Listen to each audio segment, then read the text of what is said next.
तो रूसी सेना ने यूक्रेन की राजधानी कीव को चारों तरफ से घेर लिया है। रूस की सेना यूरोप के सबसे बड़े न्यूक्लियर पावर प्लांट की तरफ भी बढ़ रही है। यूक्रेन का दावा है कि युद्ध में वो रूस को भारी नुकसान पहुंचा रहा है, लेकिन तस्वीरें कुछ और कह रही हैं। ये रूस हमले में तबाह यूक्रेन की 10 तस्वीरें आप देख रहे हैं। रूस ने कहीं पुल उड़ा दिया है तो कहीं पर ऊंची इमारतें धराशायी हो गई हैं। इस जंग में कीव शहर बर्बाद हो गया है। रूसी सेना खार्किव को कब्जे में लेने की खबर है। वहीं यूक्रेन से भी रूसी सैनिकों को बंधक बना लेने का दावा किया है। तो ये 10 तस्वीरें आप देख रहे हैं कीव की कि किस तरीके से तबाही की तस्वीर सामने नजर आ रही है और इमारतें किस तरीके से भरभरा के गिरी हैं। इस तबाही में वो भी तस्वीर हम आप तक पहुंचा रहे हैं। यूक्रेन में फंसे भारतीय छात्रों की सकुशल वतन वापसी के लिए ऑपरेशन गंगा की जिम्मेदारी सरकार के 4 मंत्रियों को सौंपी गई है। इन चारों मंत्रियों को विदेश भेजा गया है, जिसमें सिविल एविएशन मंत्री ज्योतिरादित्य सिंधिया ने रोमानिया में मोर्चा संभाला हुआ है, जबकि हरदीप सिंह पुरी को बुडापेस्ट, जनरल वीके सिंह को पोलैंड और किरेन रिजिजू को स्लोवाकिया में कमान सौंपी गई है। जनरल वीके सिंह इससे पहले भी इराक, सूडान, यमन समेत कई युद्धग्रस्त क्षेत्रों में फंसे भारतीयों को वतन वापस लाने में अहम भूमिका निभा चुके हैं।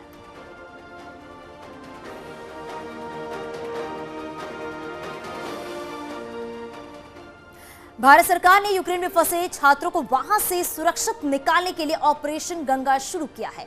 इस ऑपरेशन गंगा के तहत अब तक आपको बता दें कि हजारों छात्रों को यूक्रेन के पड़ोसी देशों के रास्ते स्वदेश वापस लाया जा चुका है। पीएम मोदी ने हाई लेवल मीटिंग के बाद दिशा निर्देश जारी किए हैं, जिसके बाद 4 मंत्री अलग अलग देशों में जाकर यूक्रेन में फंसे छात्रों को निकालने की लगातार कोशिश में लगे हुए हैं।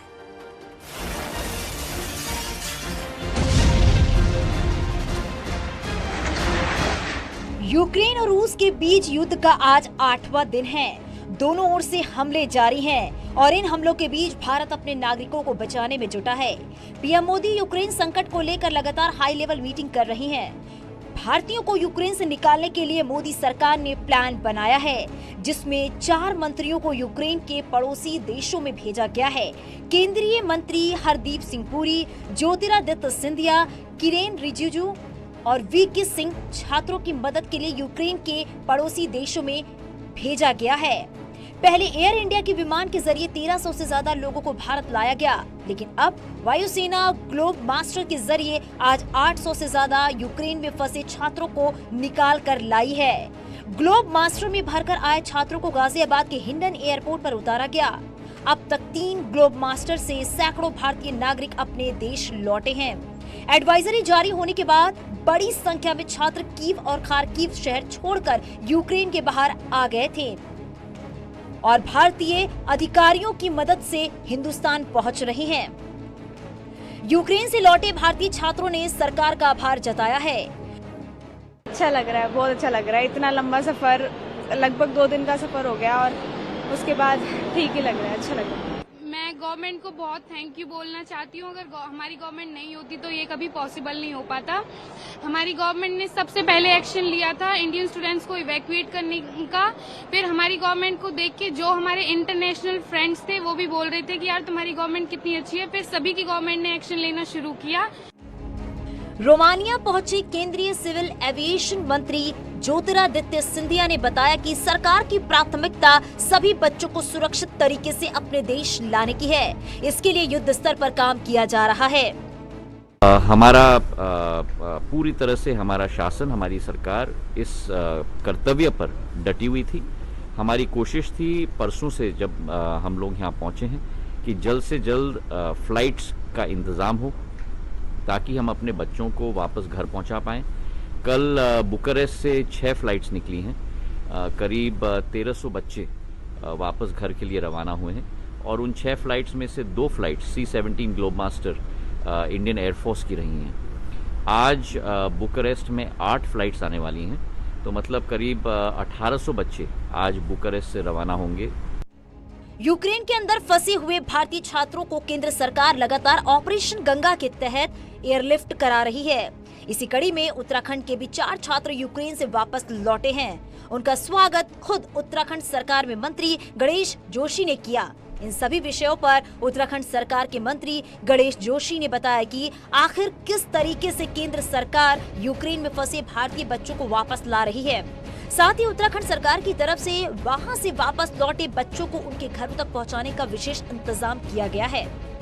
देखिए, सबसे पहले तो मैं देश के प्रधानमंत्री नरेंद्र मोदी जी का आभार व्यक्त करना चाहता हूं कि वो यूक्रेन में रहने वाले एक एक भारतीय को यहां पर लाने के लिए कृत संकल्प हैं। लगातार मंत्रिमंडल समूह की बैठक हो रही है।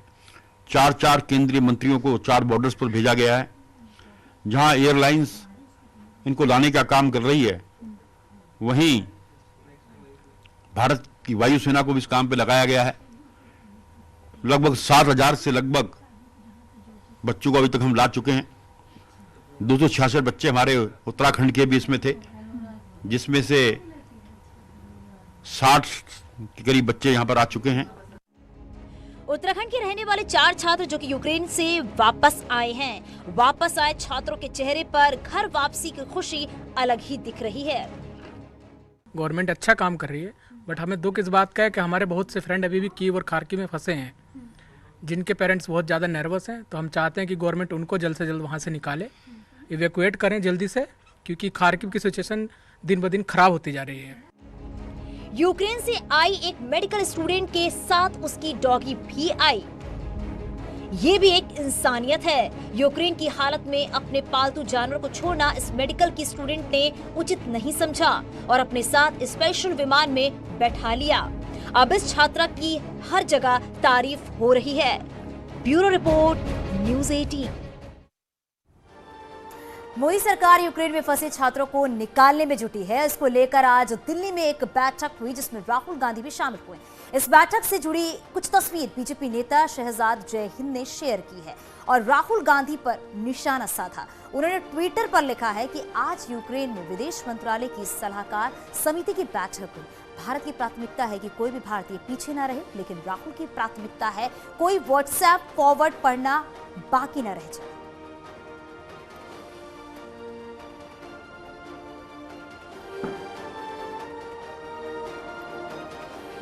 केंद्रीय मंत्री मुख्तार अब्बास नकवी का कहना है कि पीएम मोदी के दिशा निर्देशों के तहत काम किया जा रहा है। छात्रों को सुरक्षित स्वदेश लाने का पीएम मोदी ने संकल्प लिया है, जिसमें पूरा करने के लिए जो काम है वो युद्ध स्तर पर जारी है।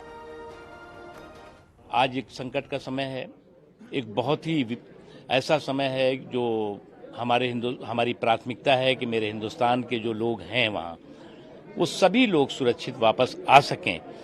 और उसके लिए सभी जो एजेंसीज हैं प्रधानमंत्री नरेंद्र मोदी जी की निगरानी में पूरी मजबूती से काम कर रही हैं, चाहे वो एयरफोर्स हो, चाहे एयरलाइंसेज हों और चाहे हमारी एम्बेसीज हों। हमारे खुद मिनिस्टर्स वहाँ निगरानी कर रहे हैं। सभी केंद्र के मंत्री यहाँ पर जो है इस काम में प्रधानमंत्री नरेंद्र मोदी जी ने उनको लगाया हुआ है।